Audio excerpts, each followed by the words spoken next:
Oh, Tyron Aragon is in the house. Bulalas ng isang kaibigan sa kanya. Malakas na tunog ng musika ang bumungad sa kanya sa club. Inabutan si Tyrone ng isang baso ng whiskey na agad niyang ininom. Umupo siya at may tumabi agad na babae para makuha ang kanyang atensyon. Grabe Tyrone, ikaw talaga. Hindi ka pa nagsasawa sa ganito? Tanong ni Dino, kaibigan niyang halos gabi-gabi rin niyang kasama. Hindi agad lumingon si Tyrone. Inikot muna niya ang baso. Pinanood ang yelo habang unti-unting natutunaw. Sasawa? Bakit ako magsasawa? Kung may pera ka, Dino, hindi ka rin magsasawa. Tumawa si Dino. O na, mayaman ka na. Gets na namin. Napangisi si Tyrone. Hindi niya kailangang patunayan. Alam ng lahat kung gaano kayaman ang isang Aragon na katulad niya. Hindi ko kailangan magpanggap na busy tulad ng mga kuya ko. Dagdag pa ni Tyrone. Nagpapakamatay sila sa opisina. Para saan? Para kumita pa ng mas maraming pera na hindi naman nila mai-enjoy. Tama naman, sabi pa ni Dino. Ikaw, enjoy lang. Exactly my point. Mas lumapit pa ang babaeng kanina pa nakasandal sa balikat niya. Mahaba ang buhok at amoy mamahaling pabango. Hindi ka ba sasayaw? Malambing nitong tanong. Tumingin si Tyrone sa dance floor. Siksikan at medyo magulo na. Hindi ako sumasayaw. Pero lagi kitang nakikita dito. Tumawa naman siya. Hindi ibig sabihin nun, nasasayaw ako. Sandaling natahimik ang babae. Parang naghahanap ng susunod na sasabihin. Medyo nainis si Tyrone. Ayaw niya ng ganoong klaseng awkwardness. Gusto niya ng mabilis, simple at walang drama. Halika, sabi ni Tyrone at agad na tumayo. Agad lumiwanag ang mukha ng babae.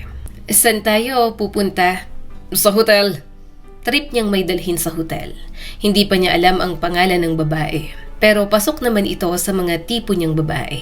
Grabe ka talaga, sabi ni Dino. Hindi ka na nagbago. Hindi na siya sumagot. Hindi niya naman kailangan. Tumalikod na siya. Hawak ang pulso ng babae at hinahatak palabas ng VIP section. Habang naglalakad sila, ramdam niya ang mga tingin ng ibang tao. Hindi siya lumilingon, pero alam niyang kilala siya at wala siyang pakialam doon. Kinabukasan, pagmulat ni Tyrone, masakit ang ulo niya. Nakasilip ang sikat ng araw sa pagitan ng mga kortina. Masyadong maliwanag at nakakairita para sa kanya. Napamura siya. Ang sama ng gising ko. Umikot siya sa kama. May naramdaman siyang may nakadikit na braso sa kanya. Doon niya naalala na nasa hotel pala siya kasama ang isang babae.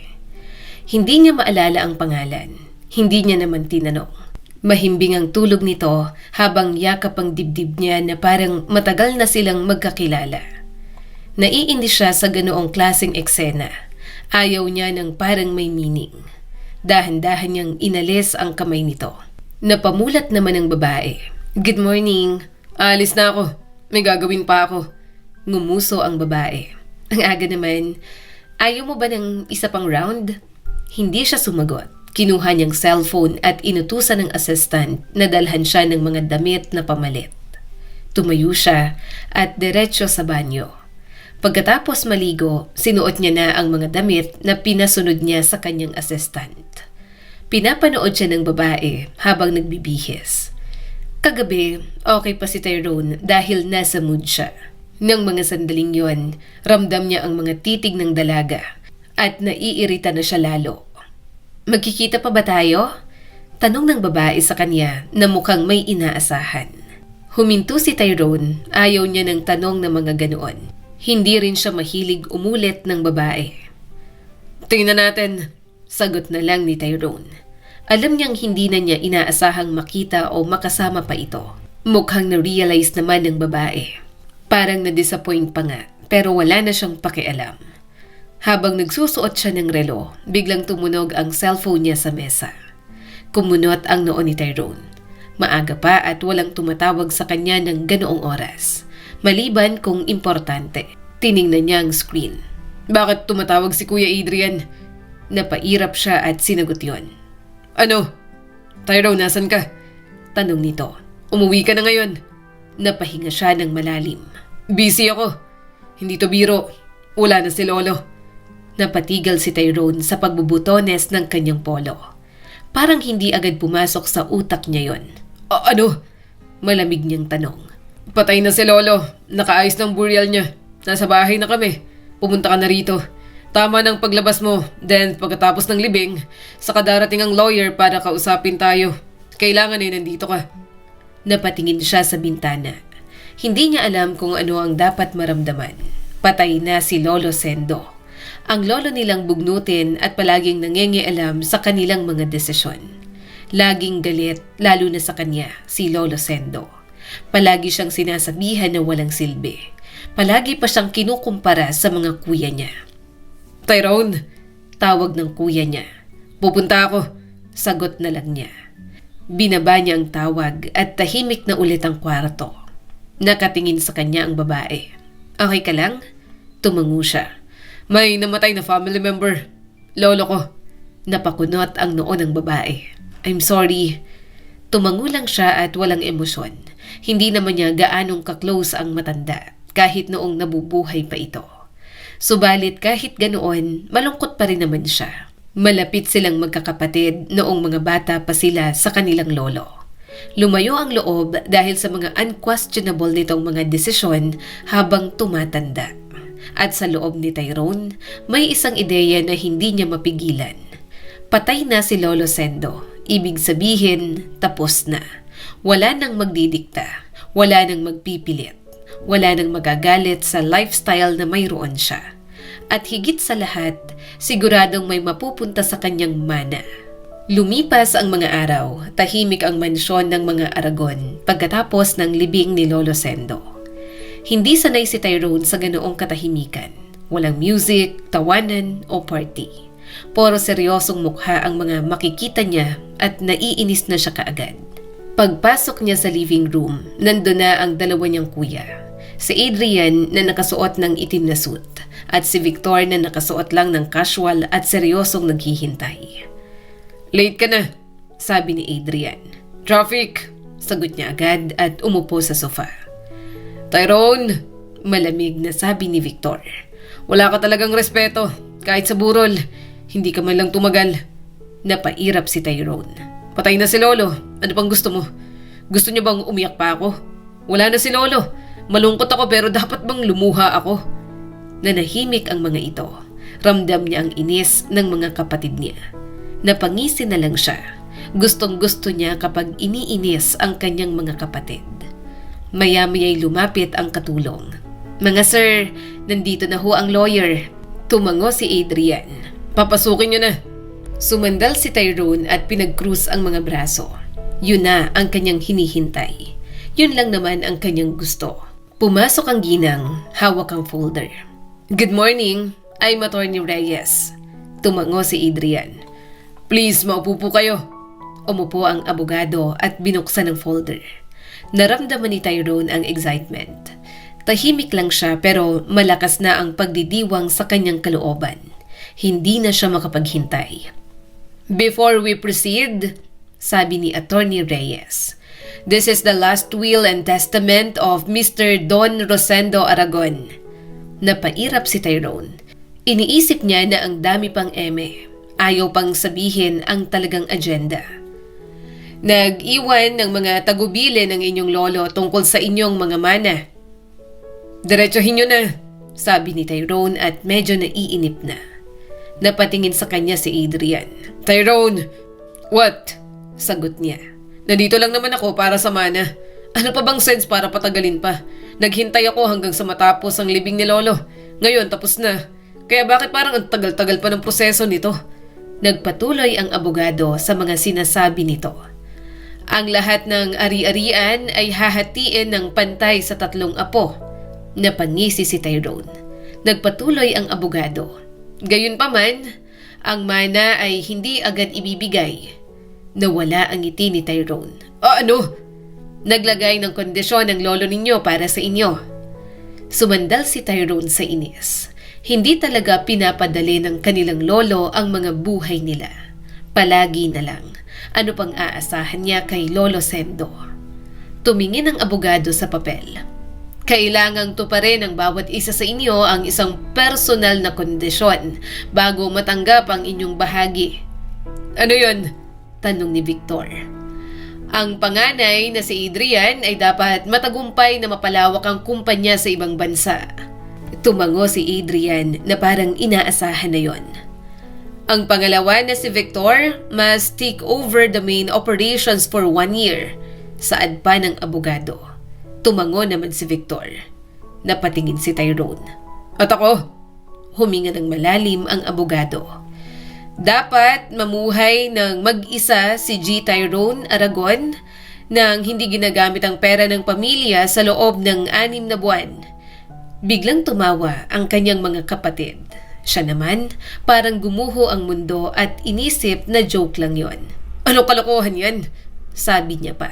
Seryoso ba kayo? Bakit yung sa kanila seryoso ang ginawang kondisyon ni Lolo? Bakit sa akin ganyan? Hindi na tumatawa ang mga kapatid niya, pero nakita niyang naaaliw na ang mga ito sa kanyang reaksyon. Pakiramdam niya tuloy, may kinalaman ang mga kapatid niya roon. Nagkibit balikat ang abogado. Wala akong alam. Ang lolo ninyo lang ang tanging nakakaalam. Napailing si Adrian. Hindi na ako nagtataka kung pahihirapan ni Lolo si Tyrone. Siya ang pinakapasaway sa amin. Napatayo na si Tyrone. Naglakad siya pabalik-balik. Hindi niya maintindihan kung bakit ganun. Oo na at madalas silang magtalo ng kanyang lolo. Pero hanggang dulo pa ba, pahihirapan pa rin siya ng matanda? Nagpatuloy pa ang abogado. Yan ang eksaktong mga tagubilin ng inyong lolo. Walang paraan para mabago. May mga na-assign na rin na magmo-monitor sa inyo para magawa ang mga dapat gawin. Natawa na lang si Tyrone at hindi makapaniwala. Hindi ako papayag. I've been rich all my life. Bakit aalisan ako ng karangyaan ng ganun lang? 6 months is too long. Baka bago ko pa makuha yung mana na yan, mamatay na ako. Natawang muli ang mga kapatid niya. Alam ni Tyrone sa kanyang sarili na OA na siya. Gayunpaman, magiging OA talaga siya dahil paubos na ang kanyang pera. Yung mana na lang niya ang kanyang aasahan. Hindi ako papayag, giit pa ni Tyrone. Kailangan may paraan na makuha ang mana ko na hindi na dumadaan dyan sa ginawang kondisyon ni Lolo. Umiling si Attorney Reyes. Wala nang magagawa. It's okay kung hindi mo naman gawin. Wala namang pumipilit sa'yo. Kung gayon, mawawala sa'yo ang iyong mana. Tumigil siya at natahimik. Mas lalo namang hindi niya kaya yon. Hindi niya kayang maghirap. May mga sarili siyang negosyo na gustong itayo. Ulitin niyo nga. Malamig niyang sabi. Ano nga gusto ni Lolo na gawin ko bago makuha ang mana? Linawin niyo kung anong kailangan kong gawin. Kailangan mong mamuhay ng mag-isa. Walang credit card, walang allowance, walang suporta. Napamura si Tyrone. No, hindi ako papayag. Ano to, parusa? That's the will, sabi ng abogado. Ramdam niya ang galit. Lahat ng plano niya mawawala. 6 months siyang ganoon. Walang pera. Imposible sa kanya yon. Hindi niya alam kung paano mabuhay ng walang pera. Hindi niya alam kung paano magsimula. At mas lalong ayaw niya, pero ayaw niyang matalo sa kondisyon ni Lolo Sendo. Ayaw niyang isipin ng lahat na wala siyang kaya. May karagdagang clause pa, dagdag pa ni Attorney Reyes. Napairap si Tyrone. Ano na naman? Ramdam niya ang init ng ulo. Hindi pa siya nakakabawi sa unang kondisyon, may susunod pa. Parang sinadya talaga ni Lolo Sendo na pahirapan siya para gantihan siya sa katigasan ng kanyang ulo. Parang pinagtitripan siya ng patay. Tumingin ang abogado sa papel. Kayong tatlo ay pansamantala ring i-manage ang Community Redevelopment Company ng inyong lolo. Kumunot ang noo ni Tyrone. Anong company? Sumagot si Victor. Yung Aragon Community Builders. Napatingin si Tyrone. Yung nalulugi na? Nalulugi na nga, bakit iisipin pa? Marami pa namang negosyo ang mga Aragon na mas kailangang tutukan. Napailing si Adrian. Hindi yun lugi, struggling lang. Kilala mo si Lolo, hindi niya bibitiwan ng ganun kabilis ang mga nasimula niya. Nakakaramdam na naman ng inis si Tyrone. Bakit kailangan pa nilang pakialaman yon? Hindi naman siya interesado sa negosyo, lalo na kung hindi naman kumikita. Ang bawat isa sa inyo ay gaganap ng mga aktibong papel, patuloy ng abogado. Kailangan ninyong patakbuhin sa loob ng 1 taon. 1 year, ulit ni Tyrone habang tumatawa. Hindi ako nag-uopisina. Hindi naman sa opisina, sagot ni Attorney Reyes. Field-based project ito. Mas lalong nainis si Tyrone. Ayaw niya ng field, ayaw niya ng araw, ayaw niya ng pawis. Nakakadiri, nakakapagod, at nakakawala ng kagwapuhan. Hindi ko trabaho yan, sabi ni Tyrone at napailing. Hindi naman ako engineer. Nakatapos ako ng business ad. Anong alam ko sa mga ganyan? Tumingin ulit sa kanya si Attorney Reyes. Bahagi yon ng kondisyon. Hindi rin naman din yon ang role ninyo. Specifically, Mr. Tyrone Aragon, magsisilbing on-site construction worker. Parang may sumabog sa ulo ni Tyrone. Ano? Hindi na niya kinakaya. Ang mga kapatid niya tumatawa na naman sa kanyang mga sinasapit. Personal na idinagdag ng lolo mo ang clause na ito. Patuloy pa ni Attorney Reyes. Napailing si Tyrone. Aalisan niyo na nga ako ng pera. Gagawin niyo pa akong dukha. Gusto niyo pa akong gawing construction worker? What's wrong with you people? Tigilan niyo ako. Hindi ako laborer.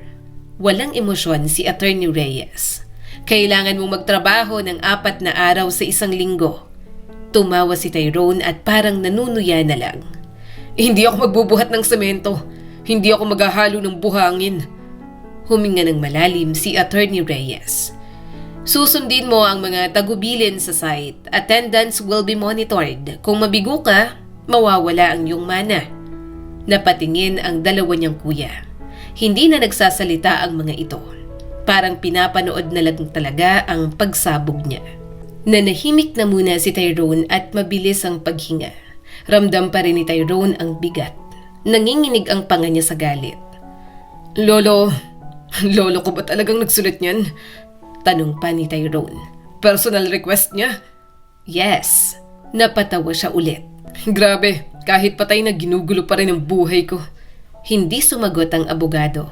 Lumakad si Tyrone palapit sa mesa. Nakayuko habang nakapamewang. Hindi ko gagawin yan. Pero mawawala ang mana ko. Malamig niyang sabi at napatingin siya sa mga kapatid niya. Wala ba kayong sasabihin? Nagsalita si Adrian. Desisyon niya ni Lolo. Alam mong walang magagawang kahit isa sa atin. Napangisi si Tyrone pero puro ganoon na lang talaga ang kanyang magagawa. Magbubuhat ako ng hollow blocks. Yun ang gusto niya. Itong itsurang to. Mukha bang pang-construction worker. Siguro gusto lang niyang matuto ka, sabi ni Victor. Napalingon si Tyrone sa kuya niya. Matuto? Ano to? Character development? Mas lalong nainis si Tyrone. Pakiramdam niya, pinagkaisahan siya. Parang gusto siyang ipahiya. 4 na araw sa 1 linggo. Ulit niya. 8 hours pa. Construction worker lang ako at magkano lang ang sahod ko ron. Nakakainis. This is madness. Napamura na naman si Tyrone. Hindi niya mapigilan. Hindi niya kayang itago ang galit. Hindi siya ganong klase ng tao. Hindi nga siya nagtatrabaho. Magbibilad siya sa araw pero para lang sa beach at mag-relax. Hindi para magpakahirap sa kakarampot na sweldo. Siya ang nag-iisang Tyrone Aragon.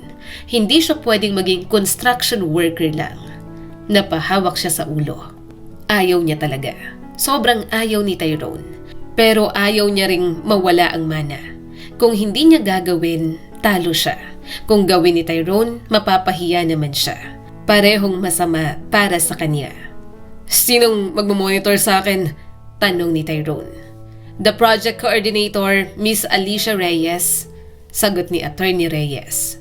Napairap siya. Hindi niya kilala pero pakialam niya ba? Mukhang isang matandang babae lang ang magbabantay sa kanya. Maaga pa pero mainit na agad ang hangin. Pagbaba ni Tyrone sa sasakyan niya, napangiwi na siya sa init.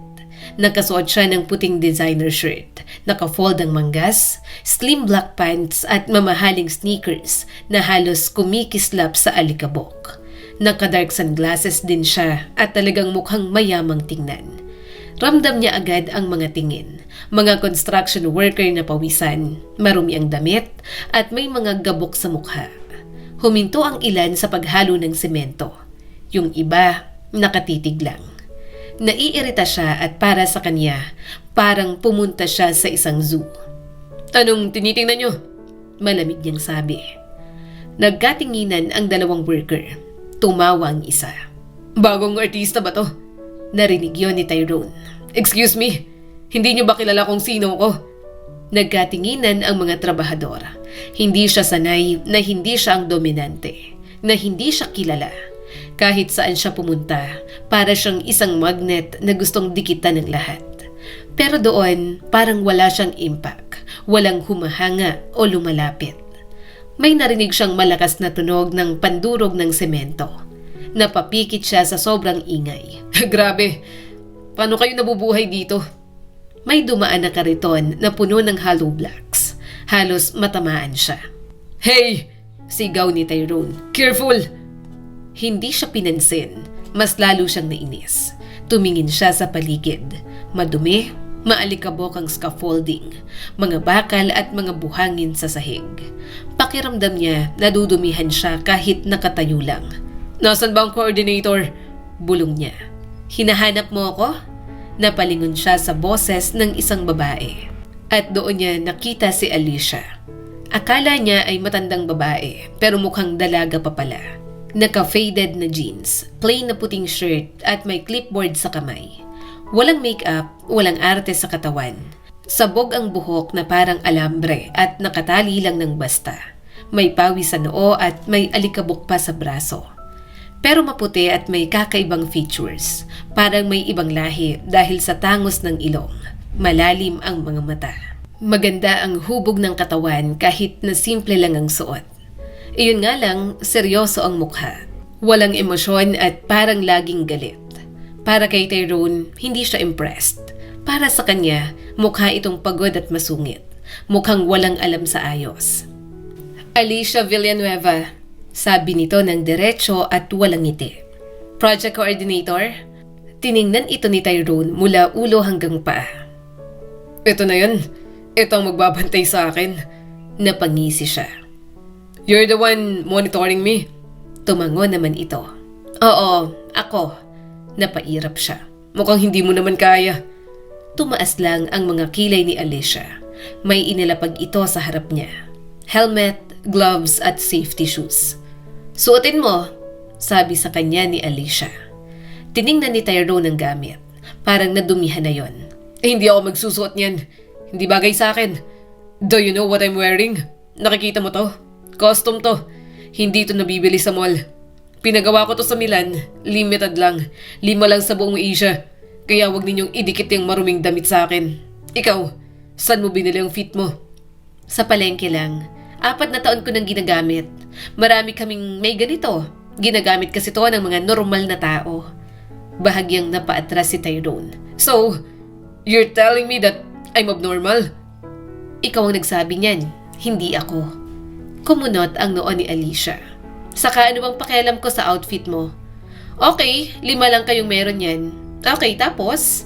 Ang concern ko dito ay suotin mo tong binibigay ko sa'yo. Pinapasuot kasi required. Safety protocol. Wala yung mamahalin mong mga suot kung mamamatay ka rito. Magtatrabaho ka kaya? Construction site ito. Hindi kailangan ng mga mamahalin mong damit." Napabuntong hininga si Tyrone. Naiinis siya pero ano bang magagawa niya? Tama naman ito. Nandoon siya para maging isang construction worker. Kinuha niya ang helmet at tiningnan. "Ang pangit. May mas malinis ba rito? Dapat bago ang binigay niyo sa akin. Isa akong Aragon. Isa ako sa may-ari. Tapos magiging ganito ang treatment ninyo." Pagod siyang tiningnan ni Alicia. "Ang sabi sa akin kahapon sa tawag, ituring ka lang na parang normal na tao. So, yun ang gagawin ko. At saka malinis naman yan. Luma pero malinis." Napairap na lang si Tyrone. "Unbelievable." Tahimik lang si Alicia. Parang wala itong pakialam sa mga reklamo niya. Mas lalong naiinis si Tyrone sa ganoon. Gusto niyang may reaksyon ang kausap niya. Para sa kanya, nakakaawa ang kanyang sitwasyon, kaya dapat ay maawa rin ang ibang tao. Okay, fine. Anong gagawin ko? Tanong ni Tyrone. Tinuro ni Alicia ang stock ng hollow block sa gilid. Buhatin mo. Napatingin si Tyrone. Ha? Carry hollow blocks. Oh, English na yan Baka hindi mo pa maintindihan. Ilipat mo sa kabilang side. Tiningnan nito ang mga braso niya. Mukhang naglilift ka sa gym. Kaya mo na yan. Para ka lang naman nag-gym dito. Natawa siya. No, not sa gym. Hindi marumi. Hindi ako laborer. Hindi ako magbubuhat. May kinuha itong papel. Then, imamark ko na absent ka. Malis ka na. 4 absences, failure. Sige na, umuwi ka na. Madali naman akong kausap. Nainis siya kaagad. Hindi pa nga nagsisimula. Napakamot si Alicia sa ulo. Ano ba talagang gusto mo? Reklamo ka ng reklamo. Gagawa ka ba o hindi? Clock started 7 a.m. 7:18 na late ka na. Kapag nag-absent o kahit late lang, kailangan mo yun punuin at madadagdagan ng araw. Ibig sabihin, maaaring mas lumagpas pa to sa 6 months. Napamura na lang talaga si Tyrone. Naiirita siya sa tono nito. Walang takot at walang respeto sa kanya. Hindi siya sanay na may ganoon sa kanya. Listen, sabi na lang ni Tyrone. Mag-uusap tayo. May offer ako. Magbibigay ako ng... Ayoko. Hindi naman ako magpapabayad. I know your type. Mas lalong nainis si Tyrone. May type? Sobrang entitled ang mga katulad mo. Walang pakundangang sabi ni Alicia. Parang may sumampal sa kanya. Hindi siya nakasagot agad. Galit siya kasi totoo naman na entitled talaga siya. Hindi mo ko kilala. Malamig niyang sabi. Hindi naman kailangan. Sinusunod ko lang ang utos sa akin. Tinuro ni Alicia ang hollow blocks. Buhatin mo. Hindi siya gumalaw. Nakatingin lang siya rito at tinitingnan kung may kahinaan ba si Alicia. Kaso, hindi talaga ito natinag. Tumingin na lang si Tyrone sa paligid. May mga worker na nakatingin, parang nanonood sa kanya. Ayaw niyang mapahiya. Ayaw niyang isipin ng mga ito na wala siyang kaya. Napakuyom ang kamao niya. Fine, gagawa ako. Bantayin mo ako. Hindi dapat mali ang report mo. Paninindigan ko to sa loob ng 6 months. Inilahad lang ni Alicia ang paligid. Inis na inis siyang nagsuot ng safety gears at pagkatapos, lumapit siya sa hollow blocks. Kinuha niya ang isa, napangiwi siya sa alikabok at bigat. Nagsalita si Alicia. Bilisan mo ha, bawal ang mabagal dito. Shut up! Sagot na lang ni Tyrone. San ba? Dito? Sa kabilang side? Ang layo! Reklamo niya agad pero naglakad pa rin siya. Paulit-ulit niya yung ginawa. Ramdam niya agad ang pawis sa leeg. Pagdating, ibinagsak niya ang sunod na hollow block. Huwag mong ibagsak ng ganyan, sabi ni Alicia. Magtrabaho ka nga ng maayos. Ang laki ng mga muscles mo tapos ang lamyat ang bagal mong gumalaw. Nagtawanan ang ibang trabahador. Mas lalo siyang naiinis sa bunganga ni Alicia. Pakiramdam niya ay sinasadya nitong pahirapan at pahiyain siya. Pero wala siyang choice. Kung hindi niya gagawin, goodbye sa kanyang mana. At yon ang mas ayaw niya. Ilang hakot pa lang niya, ramdam na ni Tyrone ang sakit sa palad. Hindi siya sanay sa ganoong bigat. Naiinis siya sa gaspang na kumikiskis sa kanya. Yung mga kamay niya na sanay lang humawak ng baso ng alak at manibela ng mamahaling kotse. Ngayon ay nanginginig. Inilapag niya ang hollow block ng medyo malakas. Huwag mo sabing ihagis, malamig na sabi ni Alicia. Madudurog ang hollow block sa ginagawa mo. Napatingin siya rito. Ikaw kaya gumawa rito. Akala mo ba madali? Tumaas lang ang mga kilay ng magaling na si Alicia. Mas lalong nainis si Tyrone. Hindi niya alam kung bakit lalo siyang naiinis kapag kalmado lang ito. Parang hindi lang tinatablan. Bumalik na lang siya sa pile. Kinuha ulit ang mga hollow block na kailangan niyang ilipat. Pagkatapos ng ilang pabalik-balik, pinahinto siya ni Alicia. Maghalo ka naman ng semento. Napatingin siya rito. Ano? Tinuro nito ang tambak ng buhangin at semento. Haluin mo. Napatawa siya. Pagod na ako. Ang dami ko nang nagawa. Hindi mo ba nakita kanina? Saka hindi ako marunong yan. Kaya ka nga nandito para matuto. 6 na buwan ka rito at ganitong klase ng trabaho ang tatrabahuhin mo. Madali lang naman ang mga yan. Maarte ka lang talaga, Tyrone. Kalalaki mong tao, kaya umayos ka. Napapikit na lang si Tyrone sa sobrang inis. Hindi man lang siya tinulungan. Nakatayo lang si Alicia at nakatingin sa kanyang mga ginagawa. Paminsan-minsan ay abala sa hawak nitong mga papel sa clipboard. Mas lalong nainis si Tyrone. Gayunpaman, kinuha niya ang pala. Hindi niya alam kung paano gamitin yon. Tahimik si Alicia habang nakatingin lang. Hinahayaan lang siyang kumilos sa mga bagay na hindi niya alam. Hindi pa nakakaisang araw, paano pa kaya sa loob ng 6 months? Pakiramdam ni Tyrone, pinapanood siya ng kanyang lolo Sendo mula sa kabilang buhay. Habang hawak ang pala, tumatawa ang matanda na nahihirapan siya. Hirap na siya pero ayaw niyang matalo. Pinilit niyang ayusin. Pawis na nga si Tyrone. Dumidikit ang buhok sa noo at masakit pa ang likod niya. Maya-maya, may sumipol. Break time! Finally, bulong ni Tyrone. Binitiwan niya agad ang pala at initsa na lang sa kung saan. Nakita niya ang mga worker na naglalakad papunta sa gilid. May malalaking kaldero roon. May mga plato, upuan, pero dahil marami, yung iba nakaupo sa kahoy at yung iba sa lupa. Kanya-kanyang pwesto na lang ang mga ito pagkatapos kumuha ng sariling pagkain. Napangiwi siya sa mga trabahador na lumalamon doon. Hindi siya sasama. Hindi siya kakain doon. Trabahador ba talaga siya? Isa siyang Aragon. Hindi dapat pinapakain ng ganong klaseng pagkain sa ganoong lugar ang isang Aragon na katulad niya. Anong akala nila sa akin? Tanong ni Tyrone sa sarili. Mapapakain nila ako dyan. So disgusting. Naglakad siya palayo at tumayo sa may scaffolding. Doon siya sumandal at kunwari ay busy. Ramdam niya ang gutom, pero mas malakas ang pride ni Tyrone. Hindi siya kakain ng pagkain galing sa mga kalderong yon. Hindi siya uupo sa kahoy. Hindi siya ganoon. Lumapit si Alicia sa kanya.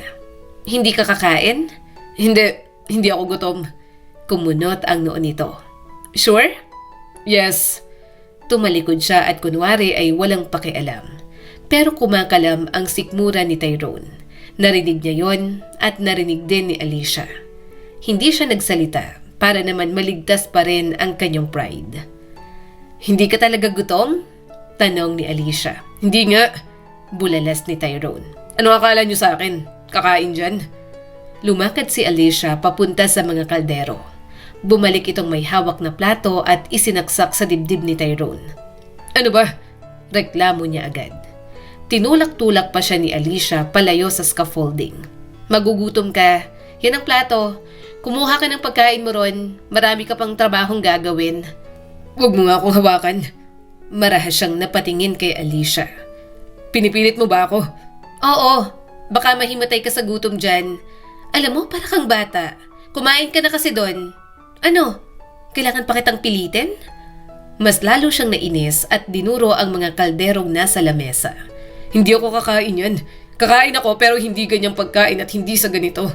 Isa akong Aragon. Kaya bakit ganyan ang ihahain niyo sa akin? Napakamot si Alicia. Kalalaking tao ang arte. Ano ba kinakain mo? Ginto? Kumain ka kung anong nandyan. Wala akong pakialam kahit Aragon ka pa. Kasi ito naman ang nasa kasunduan mo, hindi ba? Kaya sumunod ka't makisama. Isa pa, malayo ang restaurant dito. Wala ka rin mo order. Bawal magpa-deliver. Mahina ang signal dito at mahirap hanapin. Nagkatitigan silang dalawa. Talagang hinahamon siya nito. Hindi pa nakakalipas ang 24 hours pero kuhang-kuha na talaga nito ang kanyang inis. Fine, sabi ni Tyrone at sobrang iritang-irita. Lumalaki na pati butas ng kanyang ilong. Hawak ang plato, nagmarcha si Tyrone papunta sa lamesa. Pinapanood siya ng ibang worker at parang natatawa pa. Tiningnan niya ang pagkain. Kanin, ulam na ginisang gulay at pritong galunggong. Wala man lang karne, reklamo ni Tyrone. Yan ang budget, sagot ni Alicia at lumapit ulit sa kanya. Next week pa may karne, saka hindi naman maarte ang mga trabahador. Lahat kinakain nila. Masarap kaya yan. May hinog pa nga na mangga. Hindi ako kumakain ng ganyan. Saad pa ni Tyrone. Napailing si Alicia. Ngayon, kakain ka kasi wala kang choice. 6 months kang makikisama at gagawa ng mga ipapagawa sa'yo dito. Kung tutuusin, hindi pa nga gaanong masama at mabigat ang trabaho mo. Saka makikisama ka rin since sila-sila rin naman ang makakasama mo kahit matapos pa itong project. Hindi ka lang naman magiging construction worker dito. Kailangan mo rin matutong makisama. At ang unang step, kainin mo kung anong kinakain nila. Kasama yan sa food allowance. Maliit lang ang sasahurin mo every week. Kung ikakain mo yun sa restaurant, sa tingin mo ba, magkakasya yun sa'yo? Alam kong hindi mo pwedeng gamitin ang kahit anong yaman na meron ka ngayon para maging komportable ka.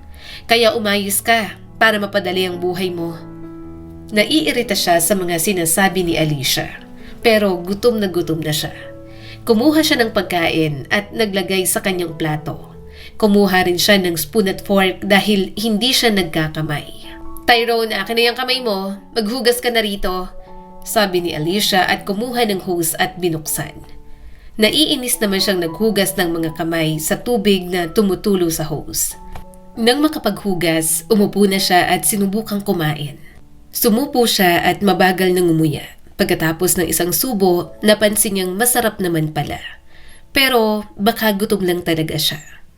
Masarap, di ba? Tanong ni Alicia na nagsimula na rin kumain. Nagkamay pa talaga sa pagkain. Pagod lang ako kaya kinakain ko. Hindi naman masarap. Sagot ni Tyrone dahil ayaw pa ring ibaba ang pride. Ang tigas ng isda ninyo. Dapat kahit salmon or tuna man lang. And this one? Ano bang mga gulay yan? Dapat sana kahit broccoli or asparagus man lang. Umismid lang si Alicia habang kumakain. Wala kaming ganun eh. Saka be thankful. Mahal na kaya ng galunggong ngayon. Saka masarap naman yung ginisang gulay. Masarap magluto si Aling Joneng. Mag-ulam ka rin ng manggang hinog. May manggang hilaw na buro dito oh. Baka gusto mo. Masarap din yan sa kanin. Tiningnan ni Tyrone yon at bahagyang nandiri. Oh, what's that? Burong mangga nga. Hilaw na mangga na may tubig na tinimplahan lang ng asin, paminta at maraming bawang. Masarap yan. Try mo, parang side dish ba, ganon, pampagana. Umiling na lang siya at kinuha ang hinog na mangga. Lahat ng kinakain nila, hindi pleasant sa mga mata ni Tyrone. Ayaw niya ng ganoon. Oo na at pinalaking simple ang kanyang mga kuya. Pero siya, proud siyang isa siyang spoiled brat. At para sa kanya, ang attitude na mayroon siya ay dapat lang dahil mayroon naman talaga siyang masasabi sa buhay. Mataman siyang tinitigan ni Alicia habang patuloy sa pagnguya. Alam mo, yung mga pamilyang titira dito, mas pagod pa. Napatingin siya rito. Aha, 2 trabaho ang ginagawa nila. Minsan 3 pa para lang magkaroon ng bahay. Kumunot ang noo ni Tyrone. So, hindi ko problema yon. Trabaho ko lang to and within 6 months, matatapos na rin to. Hindi ko na rin sila makakasama. Kaya bakit pa ako mangingialam? Para kay Tyrone, hindi naman niya kailangan maging compassionate sa mga taong naroon. Hindi siya ganoong klase ng tao. Ayaw niya nga ang lahat ng mga nangyayari. Gustuhin pa kaya ang mga taong halos araw-araw niyang makakasama? Pagkatapos kumain, tumayo si Tyrone para matunawan. Busog na busog siya kahit naiinis pa siya kanina. Pero bakit niya aaminin na busog siya sa mga simpleng pagkain na yon? Back to work na, biglang sabi ni Alicia. Napamura si Tyrone. Wala bang longer break? Tapos na kanina pa. Sa tingin ko naman, bumaba na yung mga kinain mo. Sabi ni Alicia habang nakatitig sa kanya. Tignan mo nga ang mga kasama mo. Bumalik na sila sa trabaho kaya bumalik ka na rin. Bumalik siya sa trabaho ng mabagal at mabigat ang mga paa. Masakit na ang katawan niya. Hapon na at nanginginig na ang tuhod ni Tyrone. Pawis na pawis at marumi na ang buong damit. Last na yan, bukas ulit, sabi ni Alicia. Tapos na?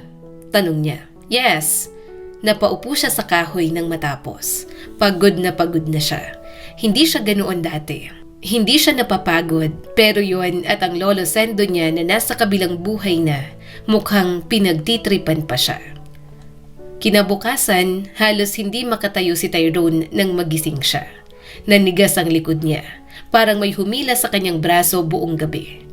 Pag-upo pa lang niya sa kama, napangiwi na siya. Bulong niya. Ang sakit. Hindi siya sanay sa ganoong pakiramdam. Tiningnan niya ang mga kamay na namumula. May gasgas pa. Halos hindi siya makapaniwala. Isang araw lang to, bulong ni Tyrone. Ganito na. Gusto niyang hindi pumasok. Gusto niyang tumawag at sabihing may sakit siya. Pero naalala niya agad ang kapalit kapag sumuko siya. Ayaw niyang matalo. Ayaw niyang isipin ni Alicia na sumuko siya. At mas lalong ayaw niyang mawala ang mana. Tumayo siya ng mabagal at napamura ulit. Ang sakit! Nang makaligo, kahit paano, nawala naman ang sakit ng kanyang katawan. Siguro ay nanibago lang talaga si Tyrone dahil sa unang araw sa trabaho. Nakakainis ang babae na yun. Pareho lang sila ni Lolo. Reklamo ni Tyrone kay Dino na kausap niya sa kabilang linya. Tumawa naman ang kaibigan niya.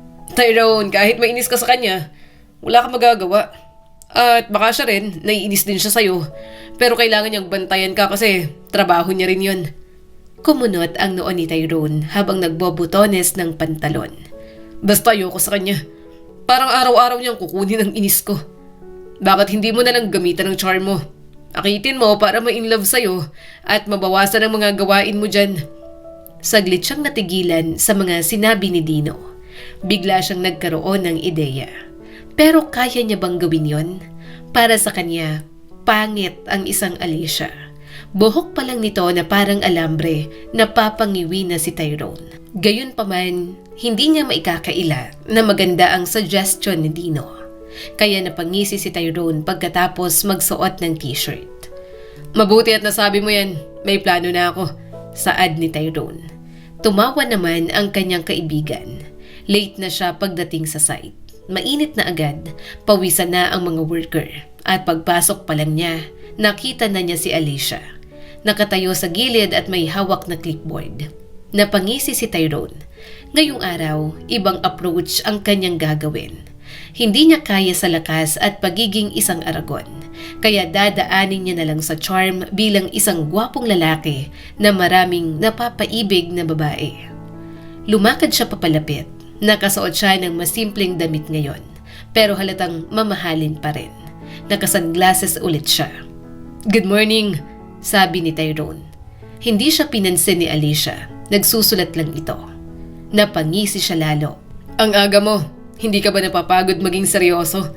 Walang sagot si Alicia. Mas abala pa ito sa trabaho. Hindi man lang tiningnan kung gaano siya ka-fresh ng umagang yon. Nainis si Tyrone pero pinilit pa rin ngumiti. Alam mo, mas maganda ka kung ngingiti ka. Tumigil si Alicia at tumingin sa relo. Late ka na. Napairap siya. 5 minutes lang.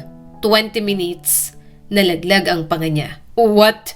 Hindi 7:20 na, late na yan. Muntik na kitang i-mark as absent. Cleaning duty ka ngayon ha? Napakunot ang noo niya. Ha? Tinuro ni Alicia ang gilid ng site. May tambak ng basura, mga plastic, sirang kahoy at mga semento. Linisin mo ang mga yon. Natawa si Tyrone. Joke ba to? Hindi ako janitor. Hindi ako maglilinis. Then, absence ang kapalit. Alam mo na yan, Tyrone. Worker ka rito at kasama yan sa trabaho mo. Nanahimik si Tyrone at naiinis na naman. Hindi man lang madala sa kanyang charm. Mukhang tomboy pa yata. Hindi siya tiningnan nito. Magwalis ka na ron. Ang sungit mo. Lumapit siya at bahagyang yumuko. Alam mo, hindi ka ba naawa sa akin? Ang laki-laki mo. Bakit naman ako maawa sa'yo? Magwalis ka na ron. Late ka na nga. Ang dami-dami mo pang sinasabi. Napairap siya at kinuha ang walis. Naglakad siya papunta sa mga basura. Naiirita si Tyrone at sa gilid ng kanyang mga mata, nakikita niyang pinapanood siya ng workers. Hindi niya nalang pinansin.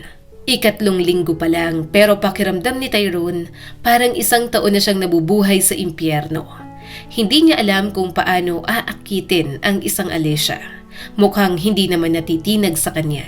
Present na ako ngayon. Inagahan ko na. Pagmamayabang ni Tyrone. Tamad siyang tiningnan ni Alicia. 7:03 na, late ka pa rin ng 3 minutes. Record ko pa rin. Napairap siya. Grabe ka naman. Enjoy mo talaga to, no? Gustong-gusto mo yung nahihirapan ako. Trabaho ko to. Saad ni Alicia. Hindi kita pinapahirapan. Huwag mo akong sisihin dahil sumusunod lang naman ako sa utos. Under supervision kita and I will check your attendance, performance, and attitude. Bakit kasama pa pati ang attitude? Napatawa siya. Ano to, school? Ano ako, bata? Hindi na ako bata. Then, act like one, Tyrone. Nasa class mo na yon. Magtrabaho ka na. Tinuro ni Alicia ang area na puno ng bakal at kahoy. I-organize mo naman yung mga yan. Naglakad siya papunta roon habang iritang-irita. Habang naglalakad, napansin niya ang tingin ni Alicia sa damit niya. Anong tinitingnan mo? Tanong niya. Damit mo. Napangisi siya. Maganda, no? Maarte ka lang. Ilang linggo ka na nagtatrabaho rito. Sana alam mo naman kung anong dapat mong suotin.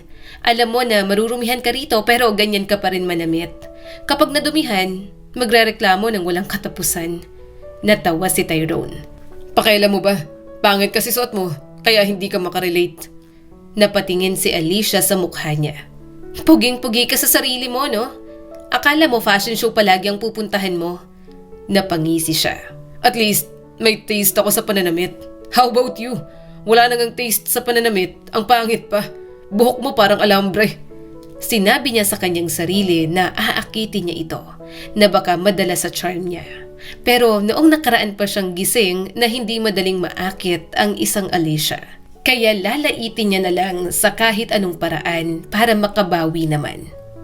Hindi ka ba nagpapasalon? Tanong niya pa. Kailan huling nadaanan ng planche ang buhok mo? Hindi ka ba naawa sa sarili mo? Wala ka bang salamin? Nagkatinginan silang dalawa. Parang kinikiliti si Tyrone habang nakikita ang inis sa mukha ni Alicia. Hindi niya alam kung bakit bigla siyang nananabik sa posibleng maging sagutan nila. Pero nawala ang ngisi ni Tyrone nang tumalikod si Alicia. Pinanood ni Tyrone ang dalaga habang naglalakad ng mabagal. Diretso, walang arte. At higit sa lahat ay walang pakialam. Ang babae na yon! Bulalas ni Tyrone at napasipa sa mga bato. Nakakainis talaga. Hindi niya alam kung bakit, pero ayaw niyang umalis. Mas lalong gusto niyang patunayan na kaya niyang basagin ang pagiging kalmado nito. At habang tumatagal, hindi na lang mana ang dahilan. Challenge na rin. At hindi siya sumusuko sa challenge pagdating kay Alicia. Sa mga lumipas na araw, kahit may inis na nararamdaman si Tyrone, nasasanay na siya sa mga gawain. Ayaw niyang aminin pero nang mabuo na ang housing, walling at kabilang siya sa mga gumawa, parang sobrang fulfilling ng pakiramdam. Pero syempre, hindi niya ipapahalata yun. Baka matuwa pa si Alicia. Every week, may day off naman siya. Day off ni Tyrone pero hindi siya masaya. Pagmulat pa lang niya ng mata, wala siyang ibang gagawin. Walang tunog ng pandurog ng semento. Walang boses ni Alicia na malamig at diretso. Dapat masaya siya pero hindi. Humiga siya at habang nakatingin sa kisame, mabigat pa rin ang katawan niya. May hapdi pa rin ang kamay. Pero ang mas nakakainis, wala siyang ginagawa. Ang boring, bulong niya.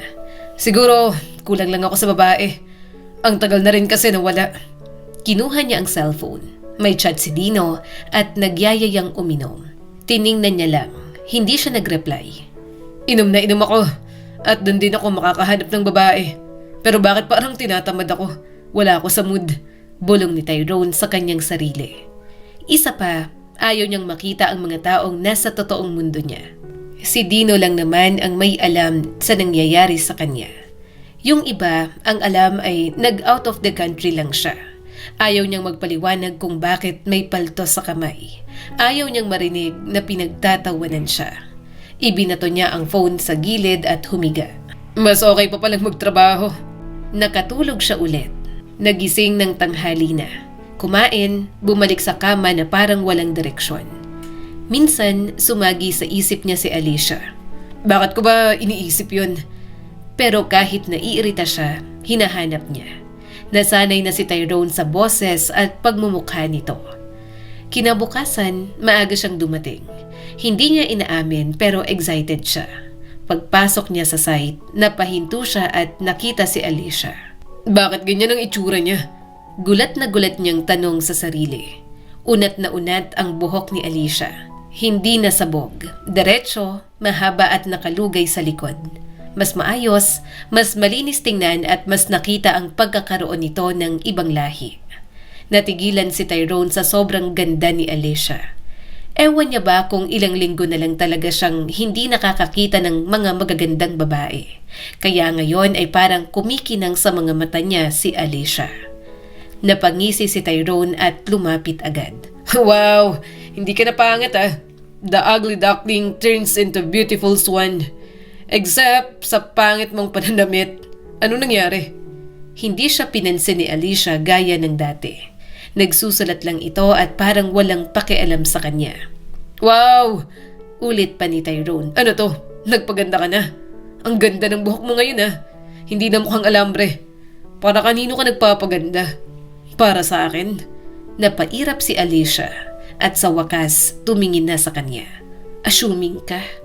Natawa siya at hindi napigilang hawakan ang dulo ng buhok nito na sobrang lambot.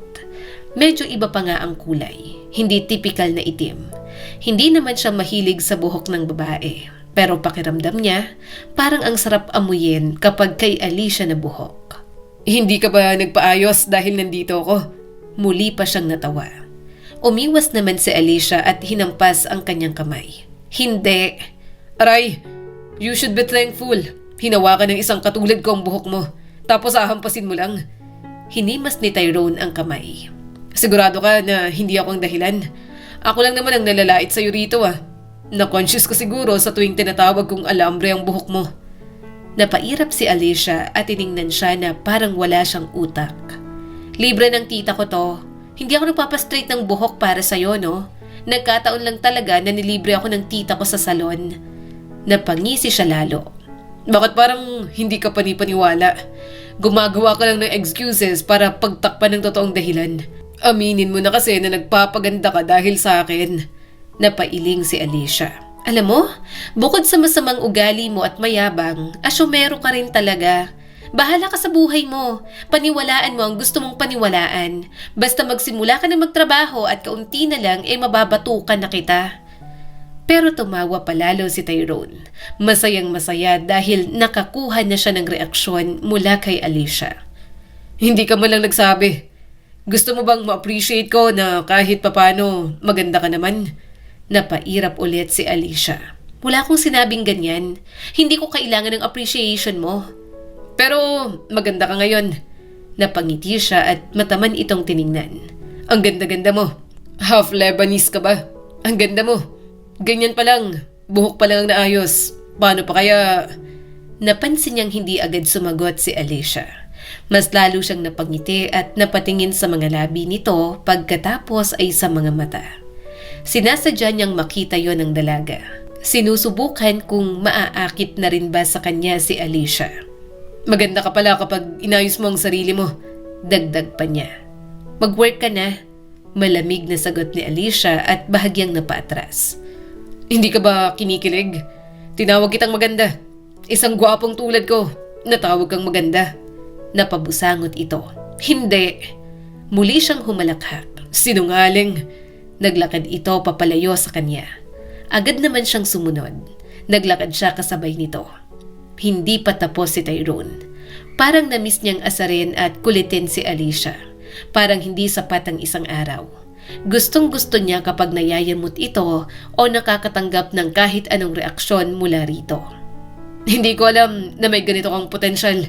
Sabi pa ni Tyrone. Ang bait ng tita mo ah. Napaganda ka.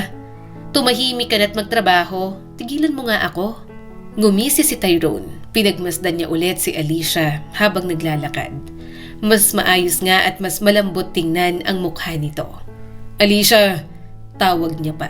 Maganda ka. Ang ganda mo talaga ngayon. Tahimik pa rin ang dalaga. Hindi ka man lang ba magre-react? Humalukip-kip siya sa tabi nito. Ang cold mo talaga. Pero mas bagay talaga sa'yo yan. Hindi ka na mukhang masungit na matandang maagang mame-menopause. Natawa siya ng matalim nang tingnan siya ni Alicia. Tuwang-tuwa talaga siya kapag napipikon ito. Kinurot pa siya sa tagiliran kaya napaaray siya. Gayunpaman, napansin niyang saglit na yumuko si Alicia. Hindi siya sigurado, pero parang may maliit na ngiti sa mga labi nito. Natigilan si Tyrone at napangisi agad. Ngumiti ka. Nahuli kita. Natutuwa ka sa akin ano? Napapangiti kita. Napairap si Alicia. Tumahimik ka? Ngiti ka nga ulit, Alicia. Mas lalo pa siyang nang asar. Maganda ka kapag ngumingiti. Hindi na siya pinansin ni Alicia.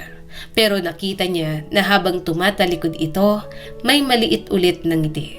At doon, hindi na napigilan ni Tyrone na ngumiti na rin. Isang hapon, nang may pumaradang tricycle sa labas ng site, hindi agad pinansin ni Tyrone. Abala siya sa pagbubuhat ng mga bakal. Pero nang marinig niya ang pamilyar na boses ng isang ginang, napahinto siya. Anak, Alicia! Napalingon si Tyrone. May ginang na pababa sa tricycle. May dala itong plastic bag at may mga lutong ulam. Simple lang ang suot, kopas na blouse, mahabang palda, pero nang makita ni Tyrone ang mukha nito, biglang may kumislap na alaala sa isip niya. Parang may hinila sa kanyang dibdib. Nanlaki ang mata niya. Yaya Mercy? Napalingon si Aling Mercy. Napatingin ito sa kanya. Saglit na parang hindi rin makapaniwala. Tyrone! Sabi nito at nagulat nang makita siya. Hindi na siya nag-isip. Nilapitan niya agad ito at niyakap. Yaya! Napatawa rin ang ginang. Nako, ikaw nga. Ang laki mo na. Humigpit ang yakap niya. Parang biglang bumalik sa pagkabata. Mahalaga sa kanya ang kanyang yaya. 4 years old siya nang mawala ang kanilang mga magulang. Halos wala na siyang maalala sa mga ito. Kaya nang maging yaya niya si Aling Mercy, ito ang naging ina para sa kanya. Nawala lang ito noong 13 years old siya dahil ang lolo sendo niya tinanggal ito sa trabaho. Dahil lang isang beses siyang naging pasaway. Kaya simula noon, kinamuhian niya na ang sariling lolo. Si Aling Mercy na nga lang ang mayroon siya noon, inalis pa sa kanya. Grabe, ikaw po ba talaga yan? Sabi niya at parang maluluha na. Yaya, I miss you. Oo naman, ako na ito. Namiss din kita. Hindi ko na nakita ang paglaki mo. Binatang binata ka na talaga. Natanggal ako sa inyo na maging yaya mo. Pero siguro kailangan ko na rin talaga. Kailangan na kasi ako ng anak ko dahil napabayaan ko. Ikaw, ano bang ginagawa mo rito? Alam kong sa ilalim ito ng mga Aragon, pero hindi ko inaasahan na nandito ka. Napangisi si Tyrone. Nagtatrabaho po ako. Construction worker. Napataas ang kilay ni Aling Mercy. Talaga? Abay bakit naman? Teka lang. Ikaw ba yung sinasabi ni Alicia na mayabang na lalaking minomonitor niya ngayon para mapamanahan? Tumangon na lang si Tyrone. Sa kasamaang palad, yaya. Ako nga po. Saktong lumapit si Alicia sa kanila. Kinuha nito ang mga bit-bit ni Aling Mercy at nagmano. Alam mo na ba? Nakangiting tanong ni Aling Mercy. Etong si Alicia, siya ang anak ko. Hindi mo naman sinabi anak. Si Tyrone palang binantayan mo. Napatingin sa kanya saglit si Alicia. Hindi ko na sinabi, Nay. Ang sama kasi ng ugali. Baka madismaya ka kapag nakita mo ulit. Sandaling natahimik si Tyrone. Parang bigla niya tuloy pinagsisisihan ang kanyang naging asal. Kung alam niyang anak ito ni Aling Mercy, baka naging mabait siya ng kaunti. Mahalaga sa kanya ang yaya niya, kaya ayaw niyang madismaya ito sa kanya. Napangiti lang si Aling Mercy. Nako, masama ang ugali. Mahirap itong intindihin pero malambing at mabait naman itong si Tyrone. Siguro, iba na talaga dahil ilang taon na akong wala sa buhay niya. Tanda ko pa ang kulit nito dati. Laging umiiyak kapag ayaw niya ng pagkain. Tumawa si Tyrone. Yaya, totoo yon. Tinatapon mo pa nga ang mga gulay. Napatawa si Alicia at tiningnan siya. Nay, ang arte naman po talaga niyan sa pagkain. Akala mo naman, gold ang tinatae. Nakaka-offend ang sinabi nito, pero napansin ni Tyrone ang pagtawa ni Alicia. Parang biglang umaliwalas ang mukha nito. Gumaan naman ang sa kanya. Mas lalo siyang napangiti. Ay, kumain ka mamaya sa amin, sabi ni Aling Mercy. Magluluto ako, sa amin ka na maghapunan. Talaga po? Sagot ni Tyrone. Oo, matagal ka na rin hindi nakakatikim ng luto ko. Hindi na mawala ang saya sa kanyang mukha. Miss ko na po yun, Yaya. Napatingin si Alicia. Nay naman, inibitahan pa talaga. Magtatrabaho muna yan. Hinawakan pa ni Aling Mercy ang braso ni Tyrone. Mamayang gabi, pumunta ka ha. Sumabay ka na kay Alicia sa pag-uwi. Opo, sagot agad ni Tyrone. Hindi niya inisip at hindi na siya nag-alangan. Si Aling Mercy yon na miss niya kaya hindi na siya makakatanggi. Nagpatuloy na nga si Tyrone sa trabaho. Ganoon din naman si Alicia. Nang sumapit ang hapon, pagkatapos magpalit ng damit, nakadikit na agad siya sa dalaga. Tara na, saad ni Tyrone. Get in my car. Inis naman siya nitong tiningnan. Bakit parang ang saya-saya mo? Natuloy sa tawa ang kanyang ngiti. Of course, bakit naman ako hindi magiging masaya? Inaya ko ni Yaya. Turns out, nanay mo pala siya. Ang liit ng mundo, no? Hindi na nagsalita si Alicia. Naglakad na ito palabas, kaya naglakad na rin siya palabas. Pinagbuksan niya rin ito ng pinto. Nagkatinginan sila. Bukod sa nagagandahan ako sa'yo ngayon, anak ka ng yaya ko nung bata. Kaya sige at magiging mabait na ako sa'yo. Slight lang. Saad ni Tyrone. Inirapan lang siya nito bago sumakay. Madilim na ang langit nang makapunta sila sa bahay. Simple lang ang bahay ni na Alicia at Aling Mercy. Maliit, malinis, maganda at maliwalas tingnan. Pagpasok ni Tyrone, napatingin siya sa paligid. Iba yon sa bahay nilang maganda at malaki na parang walang nakatira. Samantalang sa loob, parang may nakatira sa dami ng gamit. Sa pader, napangiti si Tyrone nang makita ang mga larawan ni Alicia, si Aling Mercy at mga awards at medals ng dalaga noong nag-aaral pa ito. Wala ka bang ibang kapatid? Nasaan ang asawa ni Aling Mercy? Tanong ni Tyrone. Si Aling Mercy ang sumagot sa kanya. Wala akong asawa. Ang tatay ni Alicia, iniwan ako at nasa Lebanon. Wala namang kwenta yon. Pero ayos na rin kasi binigyan ako ng anak na maganda. Napatingin siya ulit kay Alicia. Tahimik na itong umiinom ng tubig. Nangitian ni Tyrone, sinungitan lang siya. Ilang sandali pa ay naghain na ang nanay ni Alicia. Pumunta na siya sa lamesa at naupo. Katapat niya lang ang dalaga na nagsimula ng sumandok ng kanin. Naalala mo, favorite mo ito, sabi ni Aling Mercy. Ito ang favorite mong luto ko.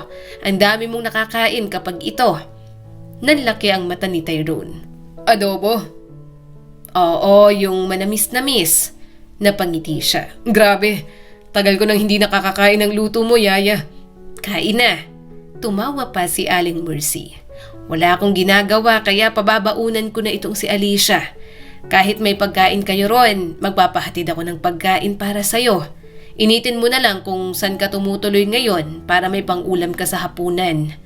Tumango siya kaagad. Gustong-gusto niyang ideyang yon. Kung pwede nga lang na pagkatapos ng 6 na buwan ay kunin niya ulit si Aling Mercy. Hindi na bilang yaya, basta kasama niya sa buhay bilang pamilya. Pero sa nakikita niya, mukhang masaya ito kasama si Alicia. Habang kumakain, puro kwentuhan lang sila. Naalala mo, ayaw mong matulog kapag wala ako, sabi pa ng nanay ni Alicia. Iiyak ka pa. Sa inyong magkakapatid, ikaw ang sobrang iyakin. Napangisi si Tyrone. Fake memories, Yaya, hindi ako iyakin. Iyakin ka. Tapos lagi mong hawak yung maliit mong kotse. Hindi naman ako bata pero mas gusto mo pa akong kalaro kaysa sa kuya mo. Palagi kang nakabuntot sa akin kahit nasa banyo ako.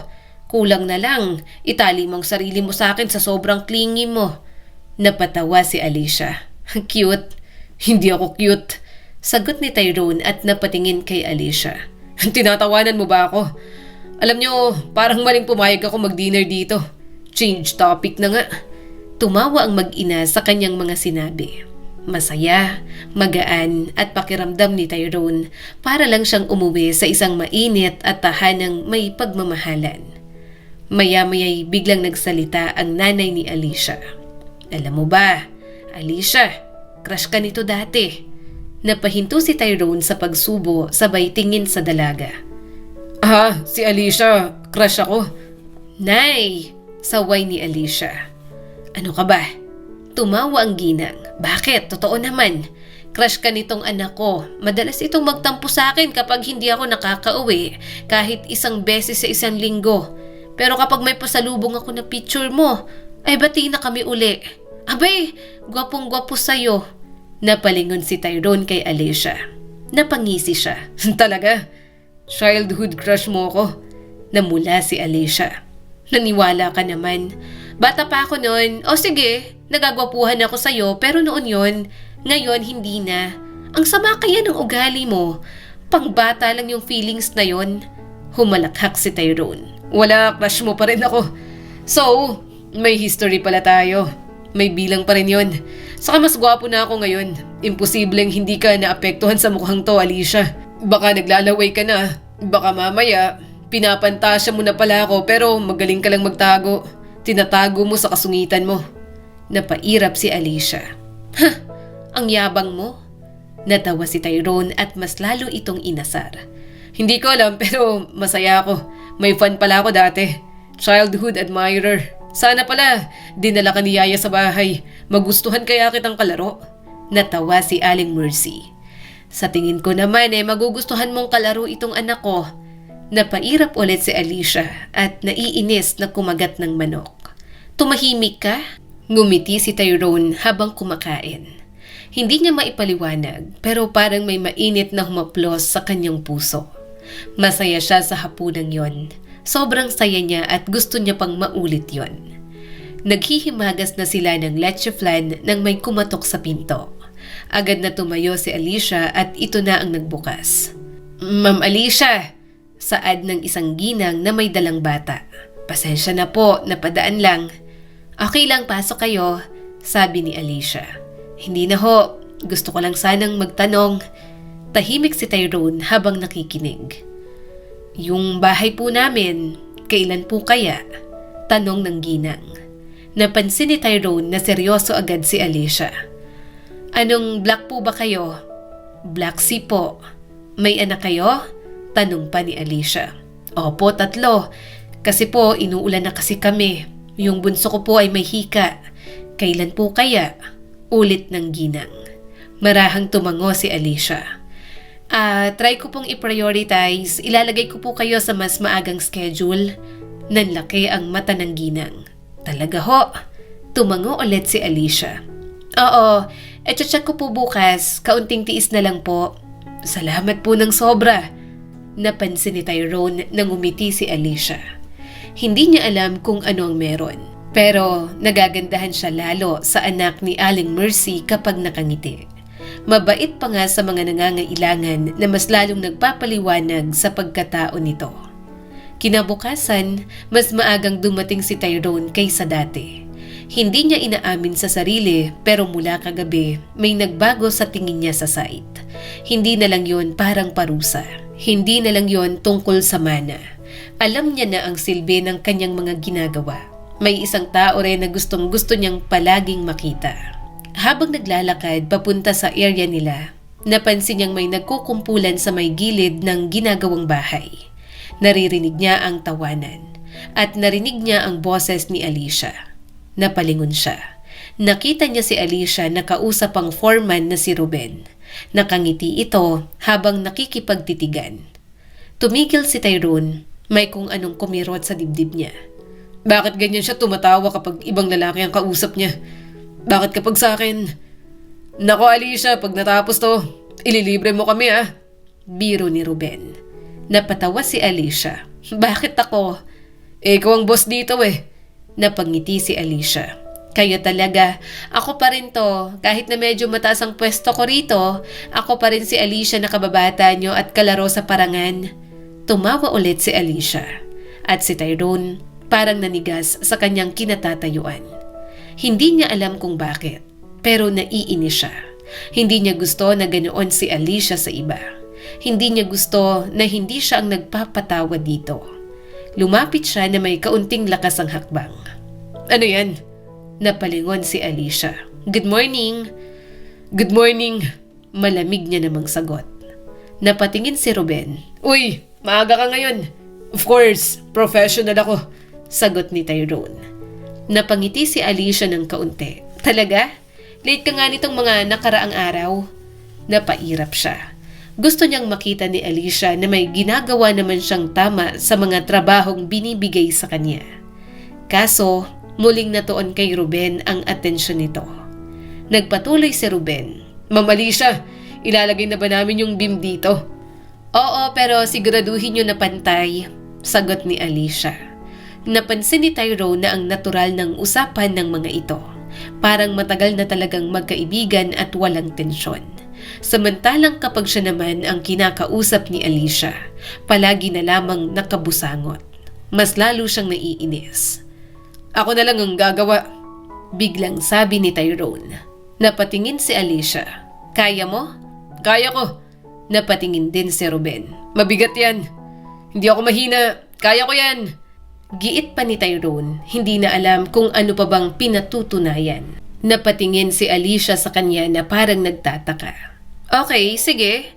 Try mo. Ngumisi si Tyrone. Agad siyang lumapit at binuhat ang kahoy na beam. Mabigat at sumakit agad ang balikat niya. Pero hindi siya nagpahalata. Pinilit niya para lang huwag maungusan ni Ruben. Tahimik naman si Alicia habang nakatingin. Maya-maya'y nagsalita ito. Okay ka lang? Kailangan mo ng katulong dyan, Tyrone. Hindi na. Madali lang. Ginawa niya ang trabaho. Yun nga lang, napansin niya na nakatingin pa rin si Alicia kay Ruben habang nagsasalita. Hindi sa kanya na hirap na doon. Kaya tinapos na ni Tyrone at ibinaba ng medyo malakas. Done! Bulyaw niya. Gulat na tumango si Alicia. Okay. Yun lang, wala man lang dagdag. Walang praise at hindi mo lang na-appreciate ang kanyang mga ginawa. Muling lumingon si Alicia kay Ruben. Salamat nga pala ha. Yung pinakiusap ko kahapon, nagawa mo agad. Ngumiti naman si Ruben. Wala yun, ikaw pa. Malakas ka naman talaga sa akin. Humalakhak si Alicia. Parang may sumabog sa dibdib ni Tyrone. Bakit kapag ibang lalaki, sobrang daling mapuri, sobrang daling mapatawa si Alicia? Kapag sa kanya, hindi. Mas lalo siyang nainis. Ano? Bulalas ni Tyrone na parang ewan. Napalingon si Alicia at nagulat na naman. Ano, may sasabihin ka? Oh, wala. Napakunot noo si Alicia. Okay ka lang? Bakit ka sumisigaw? Hindi siya makasagot. Tinanggal niya ang hard hat at naiinis na ginulo ang buhok. Naglakad siya palayo, pero masama ng pakiramdam niya. Parang lalagnatin pa yata siya sa sobrang sama ng loob. Buong umaga, mas agresibo siyang magtrabaho.